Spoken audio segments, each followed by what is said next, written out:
भक्ति का आधार श्रद्धा है।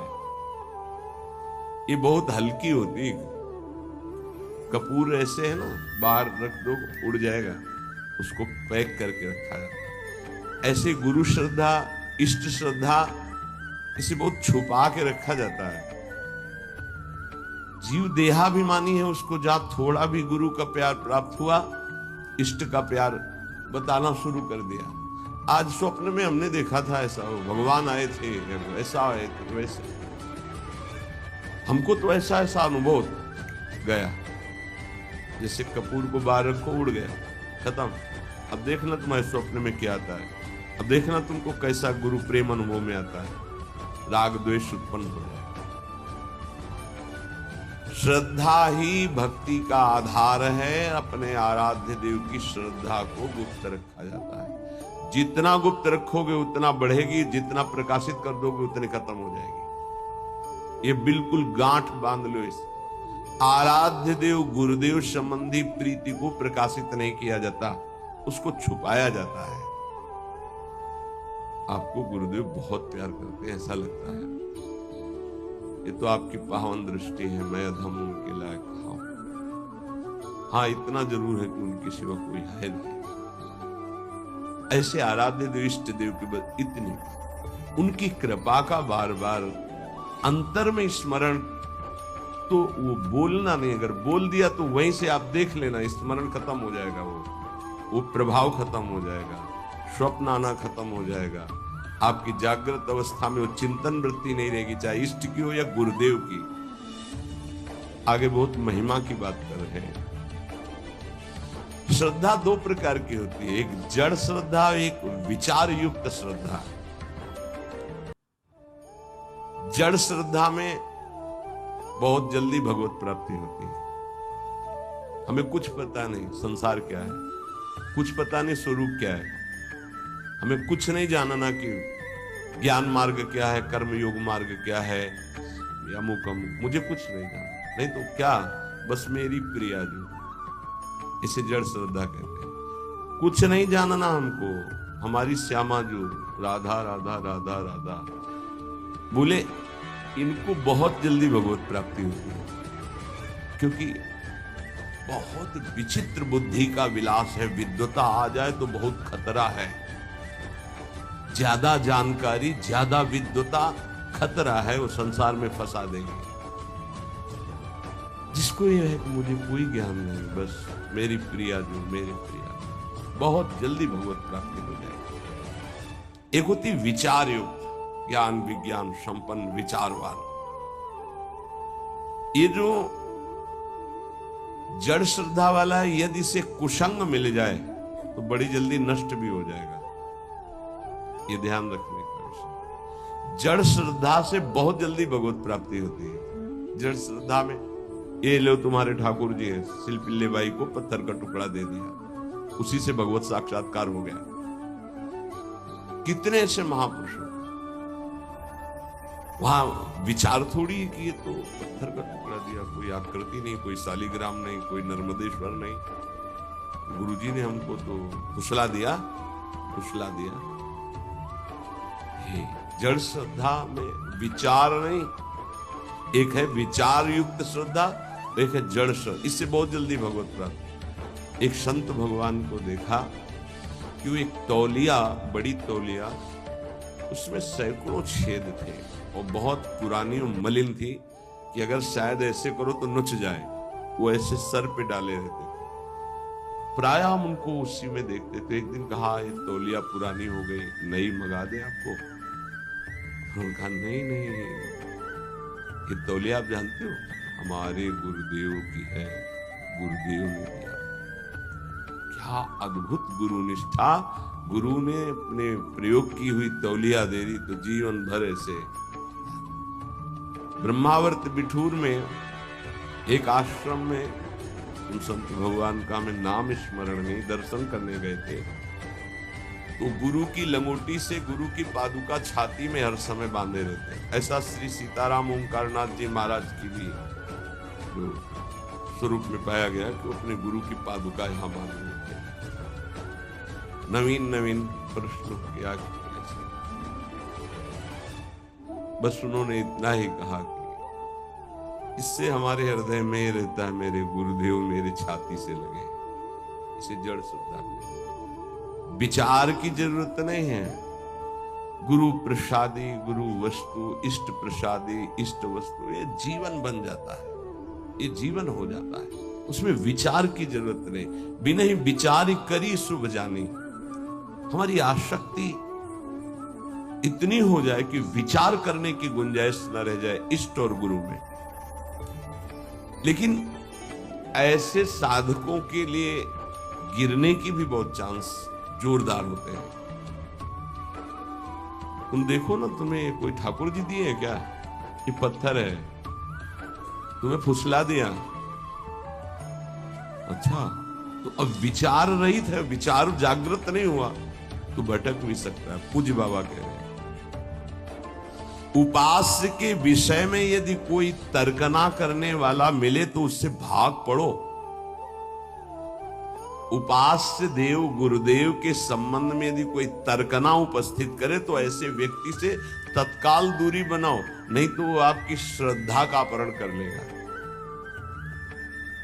यदि उपास्य देव के सेवा सुख की चर्चा, उनकी लीला की चर्चा तो ठीक है, उपास्य देव के विषय में कोई तर्क वाली बात नहीं सुननी है।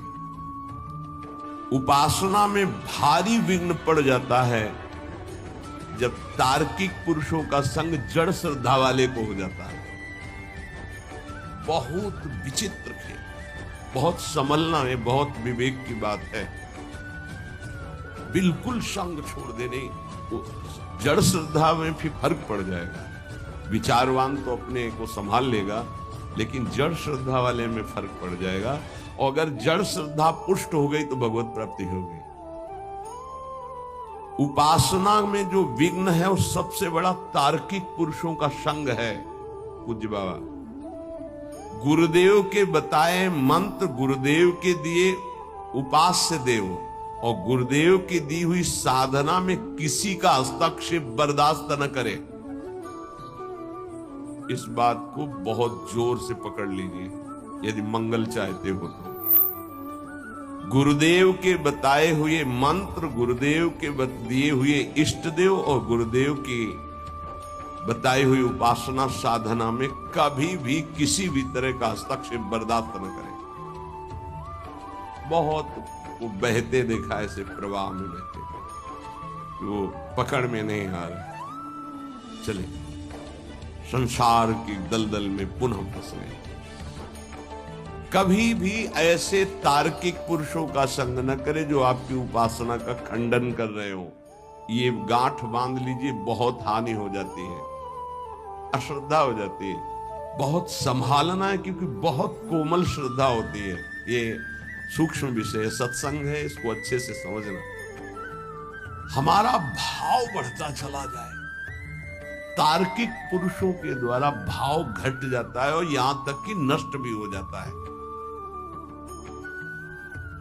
जो विचारवान भक्ति वाले होते हैं उनको बहुत विलंब से भगवत प्राप्ति होती है, पर उन विचारवानों को जल्दी कोई भ्रष्ट नहीं कर सकता। ये बात समझना, क्योंकि वो ज्ञान विज्ञान संपन्न है और तत्काल हर बात को काटने की क्षमता रखते हैं। पर जड़ श्रद्धा वाला काटने की क्षमता नहीं रखता, वो तो आसक्त होने की क्षमता रखता है। अब उसकी अगर आसक्ति परिपक्व हो गई तो फिर भगवत प्राप्ति। शिल्पी भाई की जिससे चर्चा में आता है, उनका ब्याह हुआ तो वो अपने वही पत्थर का टुकड़ा उसे ठाकुर जी मानकर गुरुदेव जी ने दिया था, तो वैसे ही सजा कर ऐसे पति ने देखा बार बार, तो वो पति की तरफ देख ही नहीं थी जब नया ब्याह हुआ। उसने सोचा क्या है इसकी गोद में जो हमारी ओर ये देख ही नहीं पा रही, क्या है? बोले हमारे ठाकुर जी। एक नदी पास में थी, लिए इसे फेंक दिए कि हमारे और आपके बीच में यही है ना बाधक, फेंक दिया। अब तो प्राण व्याकुल हो गए मेरे प्रभु। ये देखो जड़ श्रद्धा है पर आसक्ति प्रबल हो गई, श्रद्धा प्रबल आसक्ति में बदल गई। घर ले गए, ना आंख खोलना, ना बात करना, ना पानी पीना, ना भोजन पाना। तो बहुत विनय की तो आंख खोल के कहा, मैं अपने प्राण त्याग दूंगी, एक बूंद जल नहीं लूंगी यदि हमारे ठाकुर जी नहीं आए। अब समस्या है, नई बहू है, अगर नहीं तो प्राण त्याग देगी। फिर वापस हो। उनका यदि तुम्हें इतना प्रेम है तो बुलाओ ना अपने ठाकुर जी। जल में फेंक दिया है, अरे वो पत्थर है, पत्थर का टुकड़ा है, कोई भगवान नहीं, तुमको ऐसे केवल बहकाया गया है, तुम्हारे गुरु ने तुमको बहकाया, कोई भगवान नहीं है वो। उनका ऐसा आप एक शब्द ऐसा नहीं, ऐसे बाह करके जे ही पुकारा तो वही जल से निकल कर ऐसे आए और श्री कृष्ण रूप धारण करके हृदय से जड़ श्रद्धा का मतलब विचार की गुंजाइश ही नहीं, मेरे प्रभु, मेरे गुरुदेव, बस मेरे सर्वस्व, वहां विचार नहीं। यद्यपि जड़ श्रद्धा सरल भक्त हृदय को भगवान बहुत जल्दी मिलते हैं। जैसे अढ़िया जी का सुना था, जैसे एक भक्त बस सुन लिया कि चतुरासी जी के गायन से प्रियालाल का रूप साक्षात्कार होता है, छुटी 84 भ्रमंते निर्खय जुगल किशोर, तो एक ही पद बनी श्री राधा मोहन जी की जोरी, गाय चरा रहा है, गा रहा है, बार बार यही बनी श्री राधा मोहन जी की जोरी। पीछे से नूपुरों की धुनी आई तो मुड़ के देखा तो गौर श्याम जोरी पीछे पीछे चल रहे। जैसे पूज्य महामहिम श्री जयदेव जी का रचित गीत गोविंद की महिमा है कि जब गीत गोविंद तो पीछे ठाकुर जी, वो एक बालिका मालिन की थी, पीछे ठाकुर। चतुरासी जी की महिमा ऐसी है, प्रिया प्रीतम, अक्षर अक्षर में श्यामा श्याम विराजमान, पीछे मुड़ के देखा तो प्रिया प्रीतम, बात की प्रिया प्रीतम। मदन टेप पे लता भवन में हरिवंश चंद्र जो मेरी सेवा में रहते, उनको बोल दो जाकर भूख लगी है, कड़ी ये बनाकर भोग लावे। वो आकर महापुरुष से बोले कि जुगल जोरी सरकार ने ऐसा ऐसा, तुम्हें कैसे? बोले पद गा रहा था, बनी श्री राधा मोहन जी की जोरी, इंद्रनील मणि श्याम मनोहर, 7 कुंभ तन गोरी, पीछे देखा नूपुरों की झनकार तो प्रिया प्रीतम।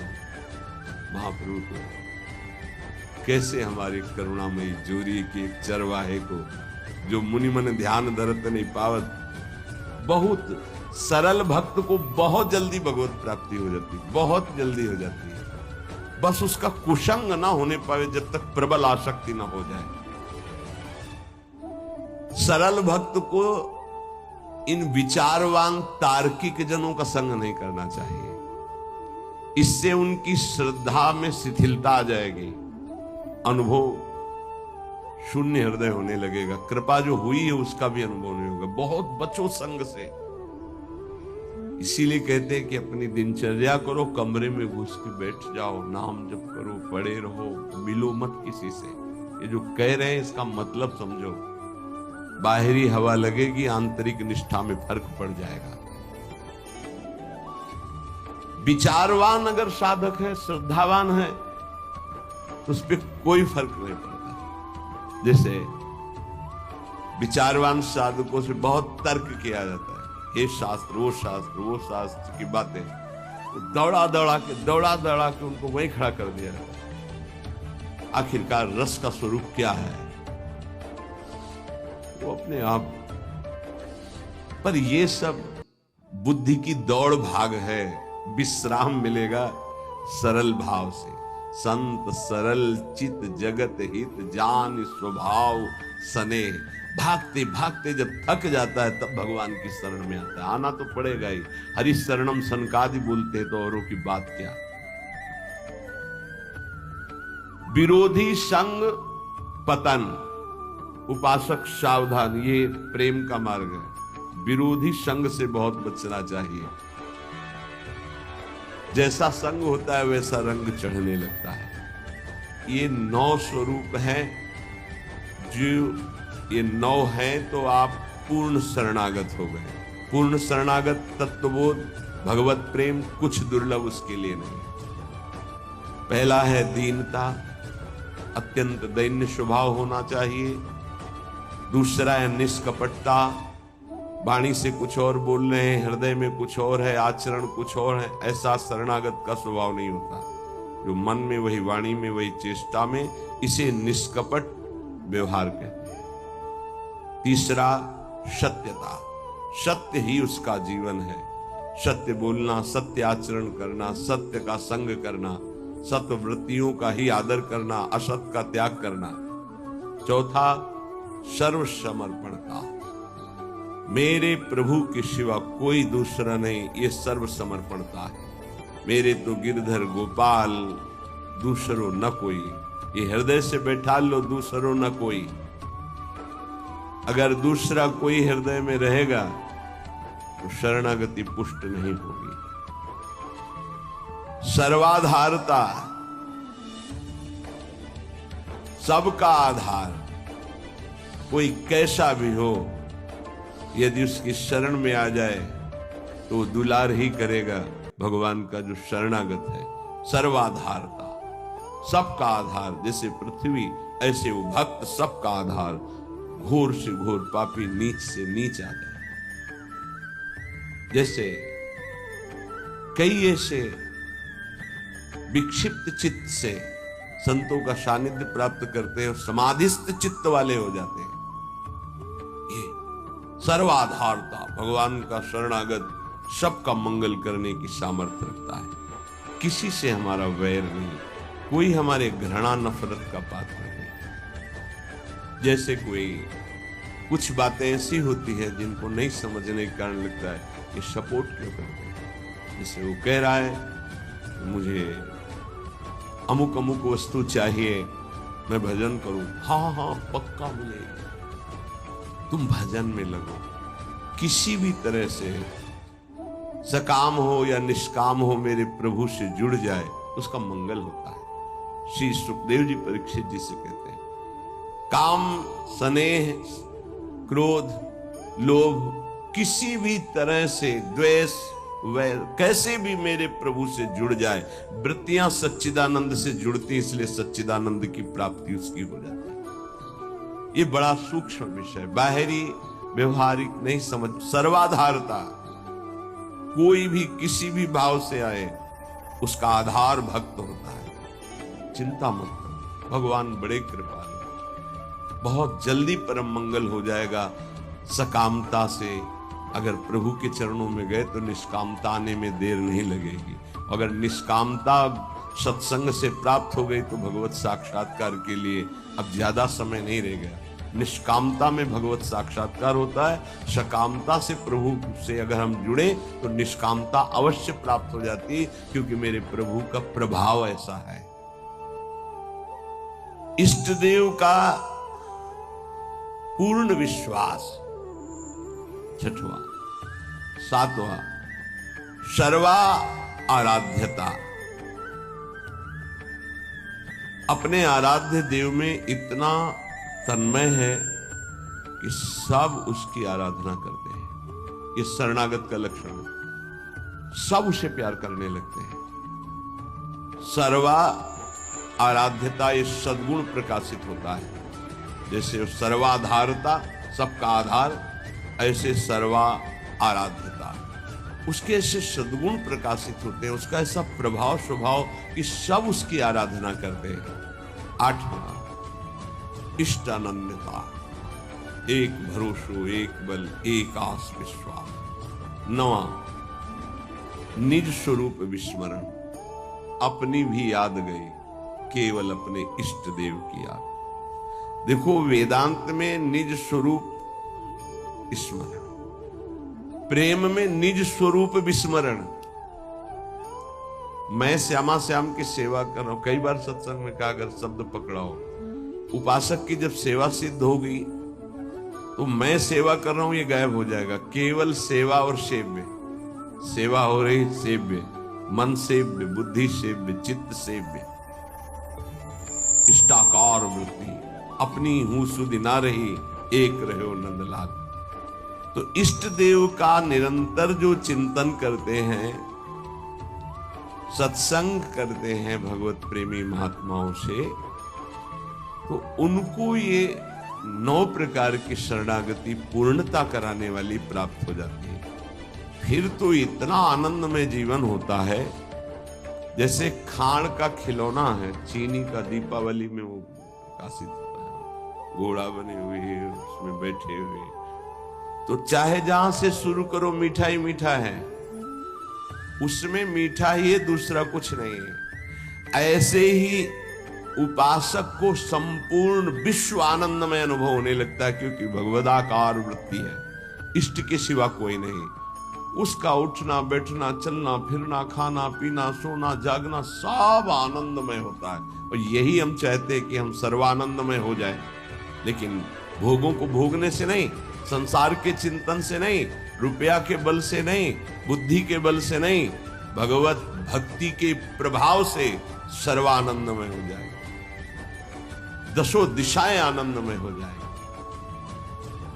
नाम जपत मंगल दिशि दसहु, दसों दिशाएं उसके लिए मंगल भवन हो जाएंगी, जो नाम जप कर रहा है, भगवान के चिंतन में है। बड़ा उपहास करने की चेष्टा की महाप्रभु चैतन्य देव की। काशी में विराजमान अपने मठ में, जहां हजारों शिष्य वेदांत दर्शन के अनुसार चलने वाले, ब्रह्मबोध की स्थितियां, जब महाप्रभु चैतन्य देव का यश प्रकाशित हुआ, तो सुना एक सन्यासी होकर नृत्य करते हैं, कीर्तन करते हैं। ऐसा सभाओं के बीच में नगर कीर्तन होता है, घर में बंद करके दरवाजा कीर्तन होता है। भगत लोग खूब अच्छे अच्छे पदार्थों का भोग लगाते हैं। बड़ा उपहास का भाव उनके अंदर आया। सन्यासी होकर ये नाचते हैं, गाते हैं, ऐसा इनको तो एकांत में बैठ करके समाज चिंतन शून्य होकर आत्मस्वरूप में स्थित होना चाहिए। ये व्यवहार, ये तो प्रारंभिक भक्ति के साधकों का होता है, ऐसा नहीं होना चाहिए। जो प्रेम की महिमा नहीं जानते हो, चाहे जितने बड़े ज्ञानी हो, उनकी भाषा बदल जाएगी। प्रेम एक अलौकिक दिव्य भगवत तत्व को भी अधीन करने वाली सामर्थ्य का नाम है। जहां भगवान की भगवत्ता का विस्मरण कर दे, जीव के जीवत्व का विस्मरण कर दे। अभी आम ब्रह्मास्म की सिद्धि वाले कैसे जाने? इन्होंने लिखा एक पत्र में महाप्रभु को कि जो कबूतर है वो कंकड़ चुनता है, इतना उसके अंदर विकार होता है। अच्छे अच्छे पदार्थ पाने वाला क्या निर्विकार हो सकता है? क्या ये संन्यास धर्म है? कई बातें हैं।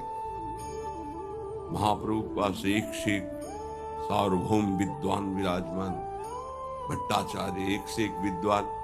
कैसा सन्यासी, कैसे शब्दों का प्रयोग कर रहा है। संस्कृत में सार्वभौम भट्टाचार्य जी ने श्लोक लिखा कि तुम्हें यह ज्ञान है, आंतरिक स्थिति से तुम्हें उत्तर नहीं दे रहा हूं, केवल बाहरी बात बता रहा हूं कि बड़े बड़े पशुओं का संहार करके स्वयं शिकार करके सिंह खाता है। कहीं कहीं आता है जीवन में एक बार संतान उत्पत्ति करता है, कहीं कहीं आता है वर्ष में एक बार। तुमने खुद लिखा ये बंदर, कबूतर, कई ऐसे जीव पाए गए तो बहुत ही ऐसा काम भाव उनके अंदर। क्या आहार प्रधान है काम में? क्या बाहरी दृश्य से किसी की स्थिति जानी जा सकती है? पर उनको अपने ज्ञान के आगे कुछ समझ में नहीं। सार्वभौम भट्टाचार्य जी ने कहा, प्रभु आदेश कीजिए, पूरी काशी में सबको बैठाल कर अगर इनको परास्त न कर दे तो मतलब। बहुत अद्भुत विद्वान सार्वभौम भट्टाचार्य जी। एक कोई ग्रंथ था, उसका नाम हमें याद नहीं है। उस समय ना तो कोई ऐसे छापे थे कि छप जाए, और उस बड़े मोटे ग्रंथ को उनको प्राप्त करना था। तो गए तो वहां उनसे प्रार्थना की, कुछ दिनों के लिए हमें दे दो। बोले कदापि नहीं। तो उनका फिर एक बार सुना दो हमें। उनका हाँ ये हो सकता है।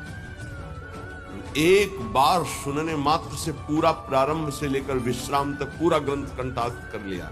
ऐसे विद्वान महाप्रभु से कहा, प्रभु आपके विषय में इनको हम काशी में जाके महाप्रभु का नहीं, ये हमारी भक्ति का स्वरूप नहीं है।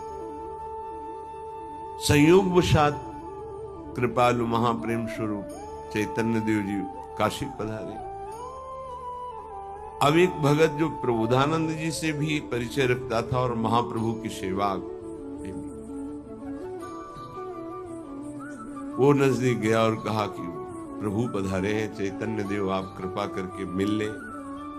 वो इसलिए मिलाना चाहते थे कि बहुत अच्छे संत हैं, पर इनके मन में ऐसी भावना वेदांत को लेकर जो आई है, तो ये समझें कि वेदांत ही सर्वस्व नहीं, वेदांत के ऊपर भी कोई रस है जिसका नाम प्रेम है।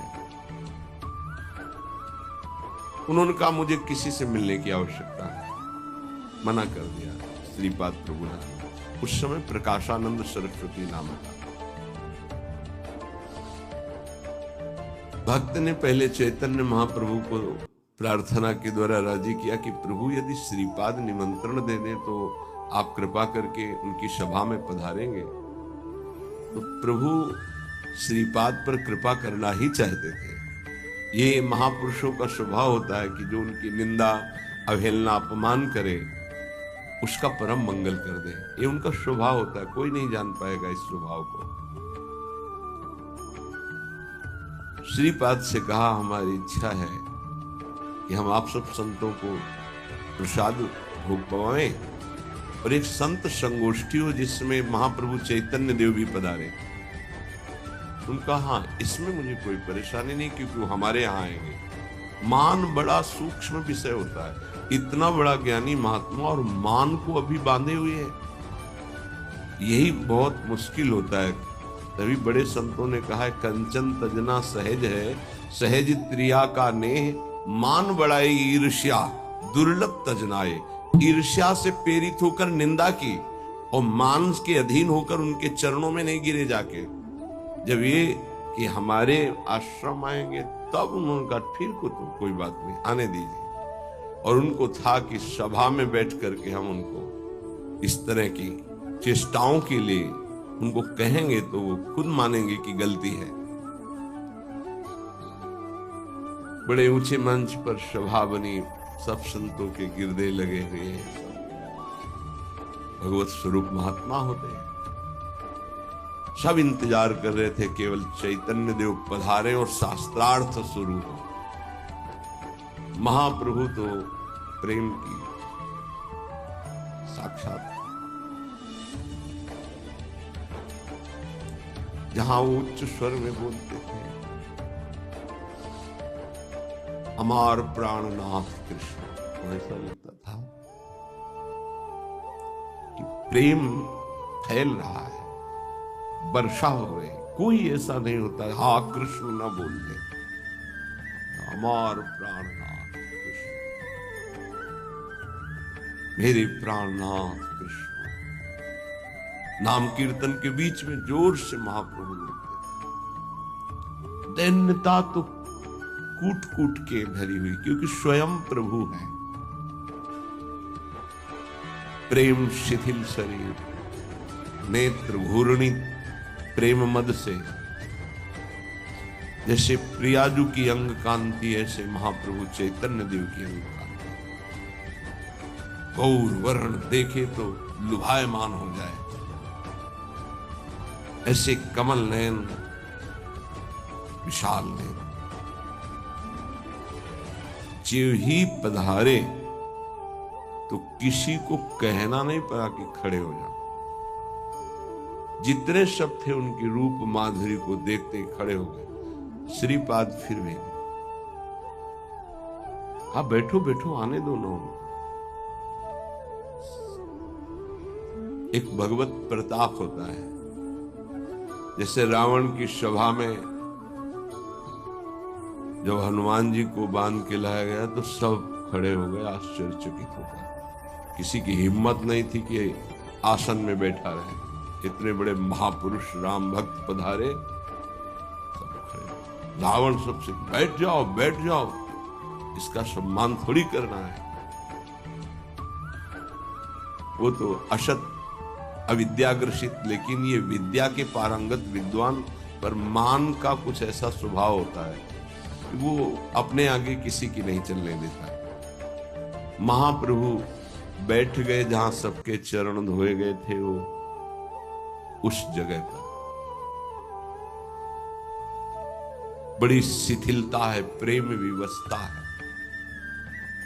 अब तो श्रीपाद के हृदय में जलन हुई कि अरे इतने बड़े महापुरुष जिनका पूरे विश्व में यश फैल रहा है और वो ऐसे दैन्य, धिक्कार है हमारे मान को। उठे और नजदीक गए और बाहु पकड़ी और कहा, स्वामी जी आप यहाँ आप पधारिए। उनका नहीं, आप गुरुजनों के सामने वहां बैठना मेरा उचित नहीं, मैं तो अपने नियत स्थान पर बैठ उचित। ये जो दैन्यता का प्रभाव, लुट गए पर चरण नहीं पकड़ पा रहे थे, फिर भी मान रोक रहा था। सभा में जाके बैठे, कई वेदांत की बातें की। महाप्रभु हर वेदांत के प्रश्न का उत्तर श्री कृष्ण पर रखते थे और कहा, वेदांत सूत्रों की रचना और भाषा प्रकट करने वाले भगवान व्यास देव जी भी सब कुछ करके भी एक अशांति का अनुभव कर रहे थे। बाद में देवर्षि नारद जी की प्रेरणा से जब श्रीमद् भागवत श्री कृष्ण रूप माधुरी लीला माधुरी का गायन किया तो उनको परम विश्राम मिला। वो क्यों नहीं वेदांत में परम शांत हो गए थे, क्यों रचना की? बहुत विशेष चर्चाएं हुई। श्रीपाद प्रभावित तो हुए पर बार बार तर्क उठ रहा था, क्योंकि बहुत बड़े विद्वान थे। महाप्रभु वहां से पधारे, भावावेश में एक दिन काशी के किनारे घाटों में कीर्तन महाप्रभु, और ये भी विश्वनाथ जी के दर्शन करने के लिए जा रहे। जे ही देखा अश्रुओं की धार रोमांच, और वो कृष्ण नाम की माधुरी छाई हुई थी काशी में। अब लगा कि अब नहीं, अब मान का बोझा मैं नहीं ढो सकता। गए, दंड रख दिया चरणों में, साष्टांग लौट गए। प्रभु अब नहीं, बहुत रोका अपने को। इस मान ने मुझे बहुत दुख दिया, और इसी मान ने आपको उपहासास्पद वचन कहे। प्रभु अब इस अधम को स्वीकार कर लिया। महाप्रभु श्री भावावेश में उठाए और कहा, प्रकाश तो हो चुका है पर प्रबोध नहीं हुआ। आज से तुम्हारा नाम प्रकाशानंद नहीं, प्रबोधानंद होगा। और श्री कृष्ण की अपार कृपा तुम्हारे ऊपर। जाओ श्री वृंदावन धाम की रज का सेवन करो। प्रिया जी की विशेष कृपा तुम पर।